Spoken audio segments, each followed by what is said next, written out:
49.000 maturant në të gjithë vendin janë ushtruar këtë të shtunë provimin të parë të maturës shtetërore. Siç është bërë traditë, këto testime nisin me lëndën e gjuhës shqipe dhe letërsisë. Provimi ka nisur në orën 10 të paradites dhe vetëm 2 orë ishte koha e vënë në dispozicion për nxënësit.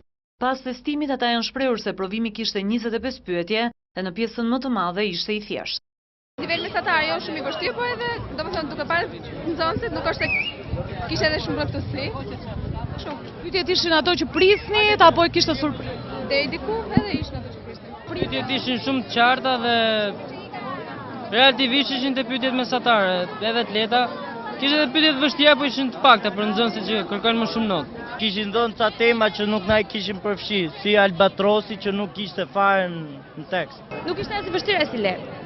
Ministri i Arsimit nga ana tjetër ka deklaruar në këtë ditë se provimet e maturës tashmë kanë krijuar standardin e tyre.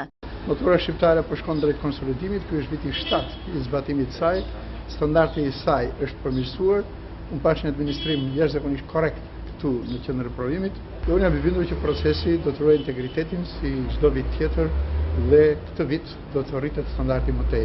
Provimi i gjuhës dhe letërsisë ishte ndarë në 3 nivele vështirësie. Çelësi i përgjigjeve shpallet pas ditën e 2 qershorit, ndërsa rezultati i notës pas 10 ditësh. Maturantët nuk kanë të drejtë ankimimi, pasi çdo test vlerësohet nga 4 grupe mësuesish. Këtë vit provimet e maturës do të zhvillohen të shtunave për të shfrytzuar edhe ambientet e universiteteve.